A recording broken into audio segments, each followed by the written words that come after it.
Hello बच्चों, कैसे हो आप सभी। उम्मीद करते हैं कि आप सभी अच्छे होंगे। बच्चों, आज हम सुनेंगे विक्रम बेताल की कहानी चोर क्यों रोया।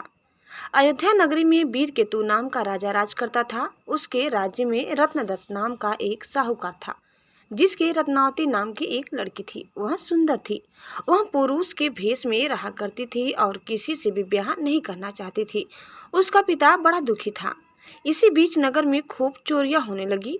प्रजा दुखी हो गई। कोशिश करने पर भी जब चोर पकड़ में न आया तो राजा स्वयं उसे पकड़ने के लिए निकला। एक दिन रात को जब राजा भेष बदल कर घूम रहा था तो उसे परकोटे के पास एक आदमी दिखाई दिया। राजा चुपचाप उसके पीछे चल दिया। चोर ने कहा, तब तो तुम मेरे साथी हो, आओ मेरे घर चलो। दोनों घर पहुंचे। उसे बिठलाकर चोर किसी काम के लिए चला गया। इसी बीच उसकी दासी आई और बोली, तुम यहाँ क्यों आए हो? चोर तुम्हें मार डालेगा, भाग जाओ। राजा ने ऐसा ही किया। फिर उसने फौज लेकर चोर का घर घेर लिया। जब चोर ने ये देखा कि वह लड़ने के लिए तैयार हो गया, दोनों में खूब लड़ाई हुई। अंत में चोर हार गया। राजा उसे पकड़कर राजधानी में लाया और उसे सूली पर लटकाने का हुक्म दे दिया। संयोग से रत्नावती ने उसे देखा तो वह उस पर मोहित हो गई। पिता से बोली, मैं इसके साथ ब्याह करूंगी, नहीं तो मर जाऊंगी। पर राजा ने उसकी बात न मानी और चोर सूली पर लटका दिया। सूली पर लटकने से पहले चोर पहले तो बहुत रोया, फिर खूब हंसा। रत्नावती वहां पहुंच गई और चोर के सिर को लेकर सती होने को चिता में बैठ गई।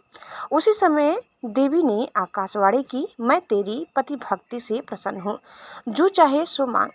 रत्नावती ने कहा, मेरे पिता के कोई पुत्र नहीं है, सो वर दीजिए कि उनसे 100 पुत्र हो। देवी प्रकट होकर बोली, यही होगा, और कुछ मांगो।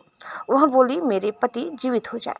देवी ने उसे जीवित कर दिया। दोनों का विवाह हो गया। राजा को जब यह मालूम हुआ तो उन्होंने चोर को अपना सेनापति बना लिया।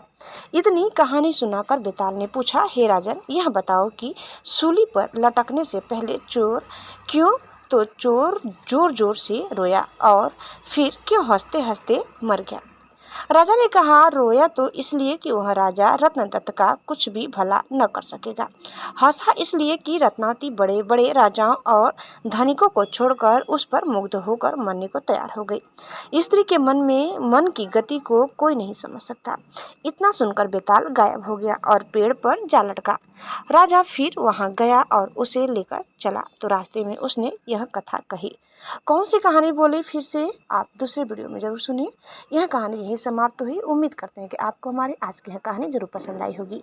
कैसी लगी कमेंट करके बताइए। चैनल में नए हैं तो लाइक, शेयर और सब्सक्राइब करना न भूलें। धन्यवाद। Bye bye.